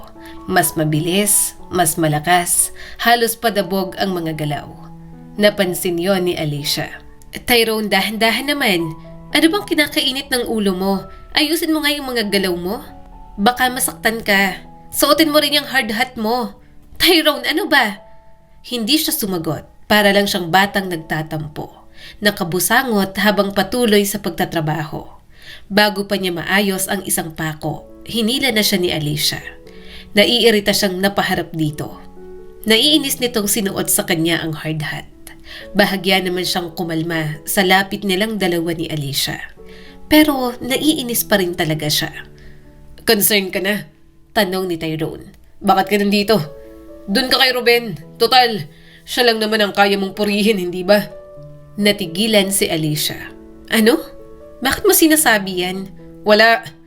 Tumalikod siya at hinayaan na lang ang hard hat sa ulo. Naiinis pa rin siya. Hindi niya alam kung kailan yon mawawala. Pero nagsalita ulit si Alicia. Tyrone, may problema ba? Wala nga. Hindi na nangulit si Alicia pagkatapos nun. Nang sumapit ang tanghali, nagsimula na silang kumain. Napansin niyang nanahimik si Alicia. Pagkatapos ng maghapon na yon, umuwi si Tyrone nang bugnutin pa rin. Umayos lang ang pakiramdam niya nang makakain ng luto ni Aling Mercy para sa kanya. Pagkatapos nun, ganoon pa rin. Naalala niya pa rin ang inis nang makita si Alicia na tumatawa kay Ruben kanina. Pagkatapos ng hapunan, nakahiga si Tyrone sa kama, pero hindi siya makatulog. Tahimik ang paligid at tanging electric fan lang ang maririnig sa apartment na binigay sa kanya. Pero sa isip niya, paulit-ulit ang eksena kanina. yung tawa ni Alicia, pagtingin nito kay Ruben at ang paraan ng pagbanggit nito ng pangalan ng foreman sa magaan at komportableng paraan. Napairap siya at pumikit. Ang babaw! Bakit kapag sa ibang lalaki ang lambing ng boses? Pero pag sa akin, parang lagi na lang mangangagat. Nakakainis talagang babae na yun. Pero kahit anong pilit niyang wag isipin, bumabalik pa rin. Hindi niya maintindihan kung bakit inis na siya.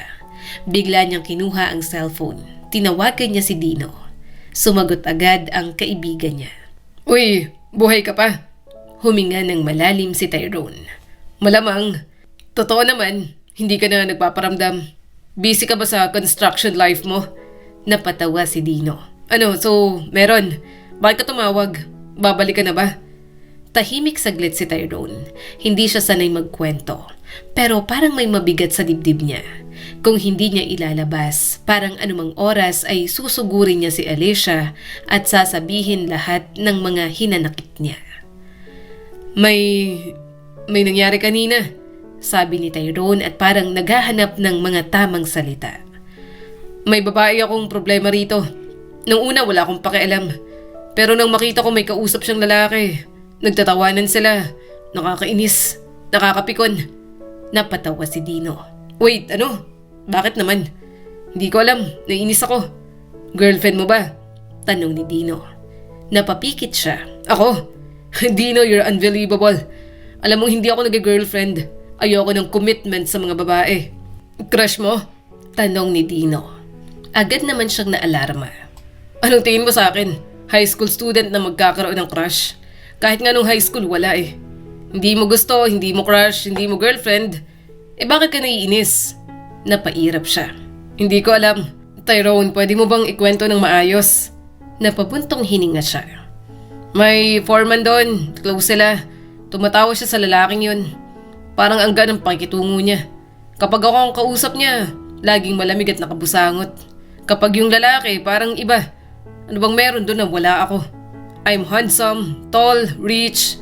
Ang bulag niya. How dare her? Dino, tumatawa sa iba at sumisimangot lang sa harap ko. Napatawa si Dino. Ay, alam ko na. Nagsiselos ka.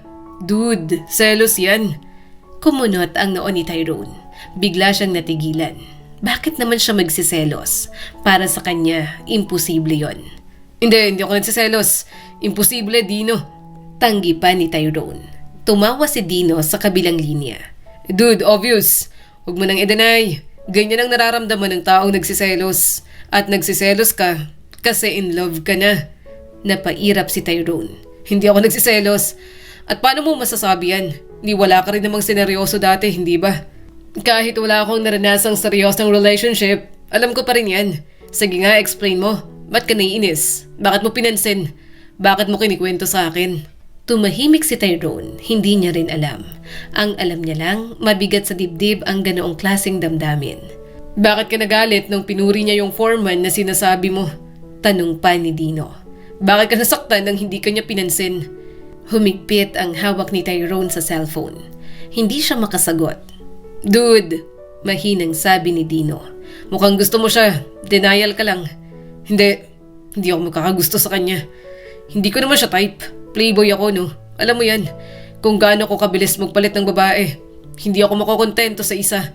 Hindi ako naniniwala sa love. Hindi ako nagkakagusto. Pero nagsiselos ka. Alam ko ang uri mo pagdating sa mga babae at kalokohan. Pero hindi ibig sabihin na hindi ka natatamaan. Sa buhay natin, may isang taong darating at magpapadama sa atin ng kakontentuhan at kapayapaan. That's why may mga nagmamahal, may mga tumatagal sa mga relasyon, at mga nagpapakasal. Oo na at mga siraulo tayo dito. Pero I still believe na may katapat tayo sa mundong to. At ikaw, Tyrone, mukhang nahanap mo na ang sayo. Katapat niya ba si Alicia? Parang ayaw niya pang maniwala. Hindi siya ganun. Hindi niya nakikita ang sarili na magpapakasal. Pare, sabi ni Dino. Ulitin ko naiinis ka kasi may kausap siyang lalaki. Pinilit mong magtrabaho para mapansin ka. Nagalit ka nang hindi ka pinuri. Nasaktan ka nang naging cold siya. Tinawagan mo ako para event, tapos sasabihin mong hindi ka nagsiselos. Parang unti-unting may nabubuksan sa isip niya. Hindi. Gusto mo siya, diin ni Dino. Napapikit si Tyrone. At doon, parang unti-unting nagkokonek ang lahat. Yung paghanap niya kay Alicia kapag day off. Yung saya niya nung ngumiti ito. Yung pagkainis niya nung naging cold ito. Nanlaki ang mata niya. Hindi pwede to. Hindi eh. Napatawa si Dino. Late ka na. Mahal mo na yata yan eh. Sino ba yan? Dalhin mo para makilala ko. Napahawak si Tyrone sa noo. Hindi pwede, hindi ako ganito. Ginayuma yata ako. Tinawanan lang ulit siya ng kanyang kaibigan. Hindi niya alam kung ano ang mararamdaman. Nalilito siya, pero hindi rin niya maitatanggi. Napangiti siya nang hindi niya namamalayan. At sa unang pagkakataon, hindi na niya matakasan ng ideya. Baka nga gusto na niya si Alicia. Ilang araw ang lumipas, hindi mapakali si Tyrone. Hindi siya sanay sa ganoong pakiramdam. Kapag may gusto siya dati, simple lang. Lalapit, gagamitin ang kanyang charm. Madalas, babae pa ang lumalapit sa kanya. Tapos, susunod na ang lahat. Walang kaba at walang kahit anong overthinking. Pero ngayon, kabado si Tyrone. Habang nagbubuhat ng hollow blocks, palihim siyang tumitingin kay Alicia. Nasa kabilang side ito, may kausap na workers. Seryoso, nakikinig at nagsusulat. Napabuntong hininga siya. Kailan ko sasabihin? Paano ba ako aamin? Buong araw, ilang beses siyang lalapit. Pagkatapos ay uurong. May sasabihin sana siya, pero biglang mawawala ang lakas ng loob niya. Maya-maya'y sumapit na ang tanghali. Nakaupo si Alicia, kumakain mag-isa, nakatingin pa sa notes, napatingin si Tyrone. Tumayo siya at lumapit. Alicia, napatingin ito. Ano? May sasabihin ako. Napakunot noo si Alicia.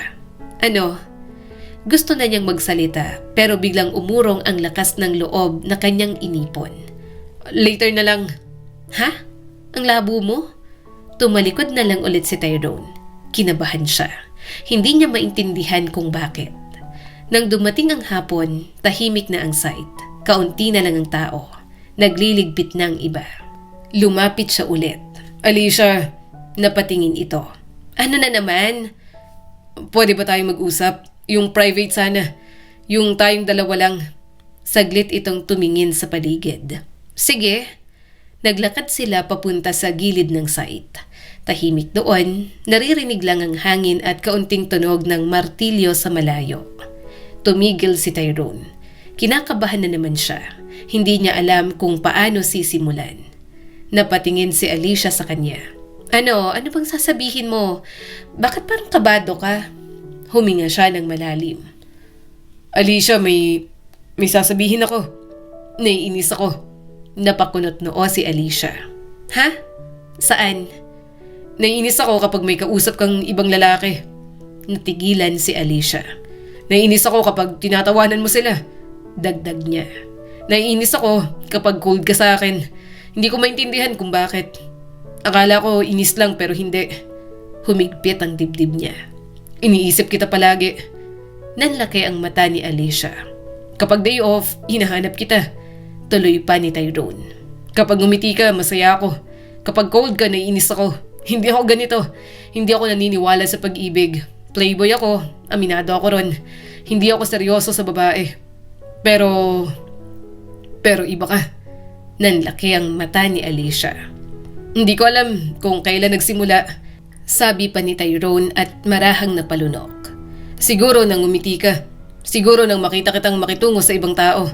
Siguro nang nakita kitang seryoso sa project. Hindi ko alam kung paano ipapaliwanag.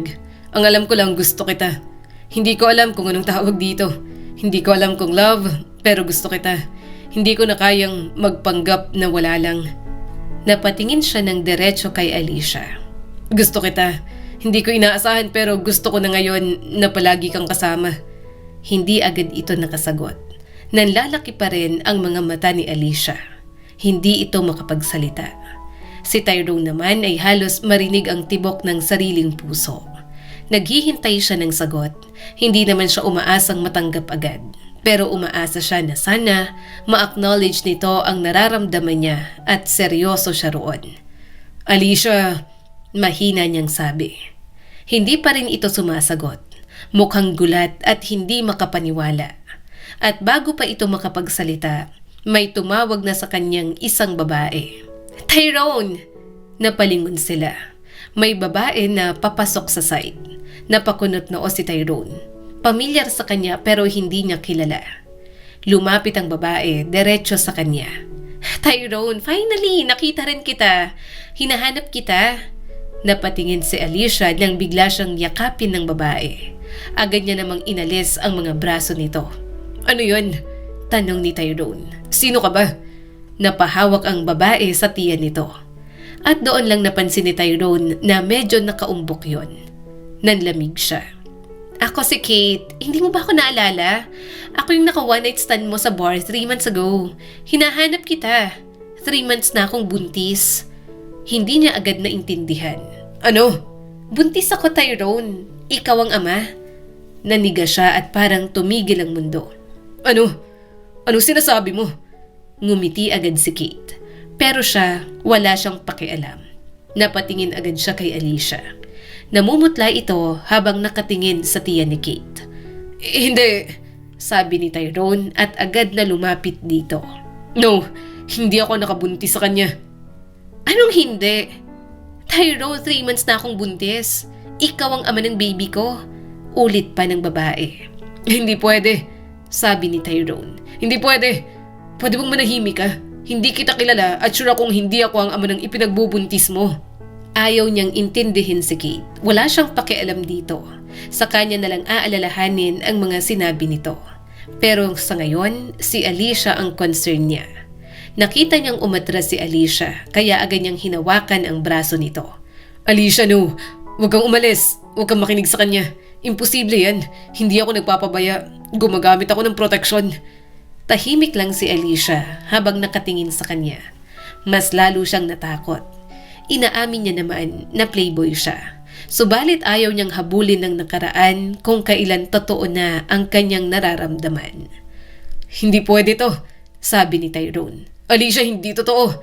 Hindi pa siya tapos nang tumalikod si Alicia. Naglakad ito papalayo. Tinawag niya pero hindi na siya pinansin. Alicia, pakinggan mo ako. Sumunod siya agad rito. Iniwan si Kate na sumusunod na rin sa kanya. Patuloy lang si Alicia at mas mabilis pa. Tawag ng tawag si Tyrone pero hindi ito tumigil. Nang sumakay ito ng tricycle, doon na siya nakaramdam ng takot. Agad siyang tumakbo papunta sa kanyang sasakyan. Hindi pwedeng matapos ang araw na hindi siya makakapagpaliwanag dito. Kaso, bago pa niya mabuksan ang sasakyan, hinawakan na agad siya ni Kate sa kanyang braso. Teka lang, Tyrone, saad ni Kate. Paano ko? Buntis ako. Marahas siyang lumingon dito. Hindi ko anak yan. Sigurado ako, kaya wag mo kong subukan. Anak mo nga to. Paano kung gumagamit ako ng kondom? Anong akala mo? Mapipikot mo ko? Sa tingin mo may isan mo ko? Think again. Ipapa-DNA test ko yung ipinagbubuntis mo. Kung hindi sa akin yan, idedemanda kita. Nanlaki ang mga mata ni Kate at bakas ang takot sa mukha nito. Napaatras ito, kaya sinamantalan niya na at binuksan ang pinto ng sasakyan. Mabilis siyang nagmaneho papunta sa bahay ni Alicia. Nang makarating, agad na siyang kumatok sa pinto. Pinagbuksan naman siya ni Aling Mercy. Si Alicia po, nasaan? Tanong niya rito. Napalingon sa loob si Aling Mercy. Nasa kusina, naghihilamos. Nagulat ako na dumating na umiiyak. Ano bang nangyari sa inyo? Nang makita niyang lumabas si Alicia ng kusina, hindi na siya nagpaalam. Pumasok na agad siya sa loob para kausapin ito. Ano bang ginagawa mo rito? Bakit ka sumunod? Naiiritang tanong ni Alicia sa kanya. Pwede ba? Doon ka na sa nabuntis mo. Mataman niya itong tiningnan. Hinaplos niya ang mukha nito nang makitang namumula ang mga mata ni Alicia sa pag-iyak. Bakit ka muna umiiyak? Nasasaktan ka? Umiwas ito ng tingin. Mas lalo niyang hinila papalapit ang dalaga. Gusto kita, Alicia. Totoo ang sinasabi ko. Sa maikling panahon na nandito ako, nagustuhan kita. Baka nga masigit pa. Ngayon, yung tungkol kay Kate, kahit mamatay pa ako ngayon sa harap mo, sigurado ako hindi ako ang nakabuntis kay Kate. Napairap si Alicia at bahagya siyang itinulak. Ang hirap maniwala. Playboy ka. Saka ayaw mo sa akin nung una, hindi ba? Ano? Pinagtitripan mo lang ako? Alicia, hindi. Hindi ako mag-aaksaya ng oras kung trip lang sa akin ang lahat ng to. Makinig ka. Patutunayan ko sa'yo na seryoso ako. Na espesyal ang nararamdaman ko. At si Kate, papatunayan kong hindi ako ang ama ng dinadala niya. Sunod-sunod na tumulo ang mga luha ni Alicia at hinampas ang dibdib niya. Siguraduhin mo, baka mamaya niloloko mo lang ako. Mahina siyang tumawa at niyakap ito. Hindi, kahit anong gusto mo gagawin ko. Manliligaw pa ako sa'yo. Oo, babaero ako. Ang pangit ng ugali ko, ang pangit ng nakaraan ko. But please, itong siraulong to, nagmamakaawa na tanggapin mo. Umaasa na ikaw ang katapat ko, ang huhupa sa mga kalokohan ko. Mas humigpit pa ang yakap niya kay Alicia. Maghihintay siya kahit gaano pa katagal. Aayusin niya ang sarili niya para rito.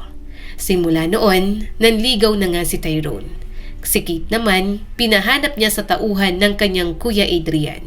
Mukhang natakot sa banta niya. Gayunpaman, wala siyang pakialam. Kailangan niya ng sapat na ebidensya. Gusto niyang mapanatag si Alicia na hindi siya ang nakabuntis. Pagkatapos ng ilang buwan ng mga anak si Kate, napatunayan na nga na hindi siya ang ama. Bukod doon, may ibang lalaking umako sa bata. Iyak nang iyak si Kate habang humihingi ng sorry sa kanya. Naiinis man pero may awa pa rin naman si Tyrone, kaya hindi niya na itinuloy ang demanda. Ang corny mo naman sa mga date. Hindi ko akalaing may isip mo to. Natatawang sabi ni Alicia. Tumawa na lang si Tyrone. Anong masama sa picnic date sa harap ng lawa? Saka 1 taon na ako nanliligaw sa'yo. Sa 1 taon, I realized na ang mga ganitong corny na bagay. Hindi corny kung in love ka. In love ka sa akin? Natatawang tanong pa ni Alicia. Agad siyang napangiti. So much. Nagkatitigan silang dalawa. Sobrang tagal na niyang nanliligaw. Pero himala na hindi naiinip si Tyrone. Mas natutuwa pa nga siya na matagal ang panahon para patunayan na mahal niya talaga si Alicia. Pero mas nagagalak ang kanyang puso sa sunod nitong sinabi. Ako rin nagiging corny na pagdating sa'yo. In love na kasi ako sa'yo, Tyrone. Tyrone Aragon, in love ako sa'yo. Nakangiting sabi ni Alicia. Umawang ang kanyang bibig sa gulat. Hindi siya makapaniwala. Maya-maya, ang gulat niya ay napalitan ng ngiti. Agad siyang lumapit at inilapat ang mga labi rito. Natawa naman ang dalaga pero maya-maya'y nagpadala na rin sa kanyang bawat halik. Hoy, anong ginagawa niyo dyan? Sa liwanag pa talaga. Bulalas ng isang lalaki na kasamahan niya dati sa construction. Paglingon ni Alicia, nakatingin ang mga ito sa kanila. Nagpalakpakan pa. Pareho na lang silang natawa ng kanyang bagong kasintahan. Hindi niya lubos inasahan na magugustuhan niya ang lugar na yon, na makakasundo niya ang mga tao, na yayakapin ang simpleng buhay roon. Subalit wala naman siyang pinagsisisihan dahil nandon ang mukha ng buhay at pag-ibig na nagpakalma sa magulo niyang mundo. Ang kwentong ito ay nagpapaalala sa atin na minsan, saka lang natin napapansin ang tunay na halaga ng isang tao kapag natatakot na tayong mawala siya. Ipinapakita rin ito na ang kayabangan at pagiging pabaya sa damdamin ng iba ay may kapalit na responsibilidad at mga problemang maaring bumalik sa atin. Sa huli, tinuturuan tayo ng kwento na ang totoong pagmamahal ay hindi lang basta pag-amin ng nararamdaman, kundi pagiging handa sa pananagutan, katapatan at pagharap sa mga pagkakamali ng nakaraan. Muli, ako po si Skylar Guro at sana ay may bago na naman kayong natutunan sa kwento natin ngayon. Maraming salamat po.